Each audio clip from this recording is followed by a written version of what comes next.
आइए दोस्तों इस वीडियो में गीता के कुछ अगले श्लोक जानते हैं। दोस्तों इसके पहले के श्लोक मेरे चैनल पर पड़े हैं, आप देख सकते हैं और मेरे चैनल को सब्सक्राइब भी कर सकते हैं।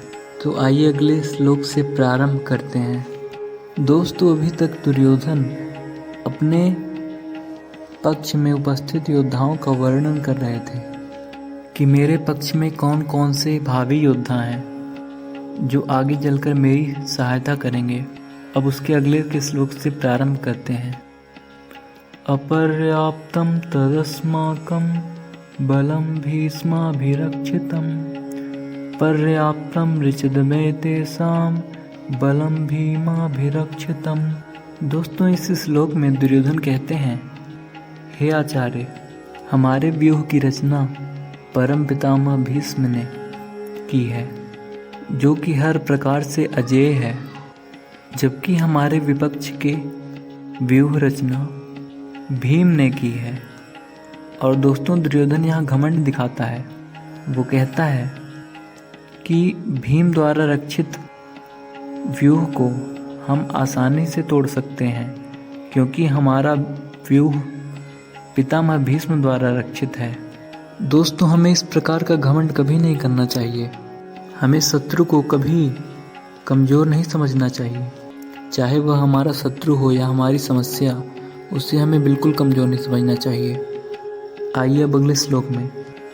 अयनेषु च सर्वेषु यथा भागमवस्थिताः भीष्ममेवाभिरक्षन्तु भवन्तः सर्व एव हि।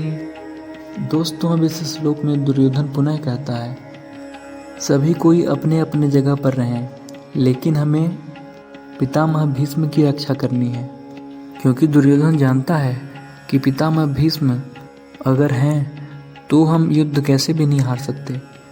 और इसीलिए दुर्योधन सभी से कहता है कि हमें पितामह भीष्म की रक्षा करनी है। दोस्तों अपने जीवन से जोड़कर देखा जाए तो हमें ये देखना चाहिए कि हमारे पास क्या क्या स्ट्रॉन्ग पॉइंट्स हैं जो आगे चलकर हमारी मदद करेंगे समस्याओं से, शत्रुओं से इत्यादि से लड़ने में। दोस्तों दुर्योधन यहाँ घमंड से कहता है कि हमारा विपक्ष हमसे कमज़ोर दिखाई पड़ रहा है, क्योंकि दुर्योधन भीष्म, पितामह और भीम की तुलना करता है, जो कि हमें इस प्रकार बिल्कुल नहीं करना है दोस्तों। क्योंकि अगर दुर्योधन को जब पता होता कि हमारी जीत होगी या युद्ध में हम जीतेंगे, तो वो लड़ता ही क्यों और युद्ध ही क्यों होता। अब आइए दोस्तों आते हैं अगले श्लोक में। तस्य संजयन हर्षम कुरु वृद्धः पितामहः सिंहनादं विनद्य च शंख दद्मो प्रतापवान। दोस्तों दुर्योधन ये सब सोच ही रहा था कि कुरु वृद्ध पितामह ने विराट गर्जना से शंख बजाया, जो कि बिल्कुल शेर की दहाड़ के समान था। दोस्तों अब दुर्योधन को और खुशी मिल गई थी।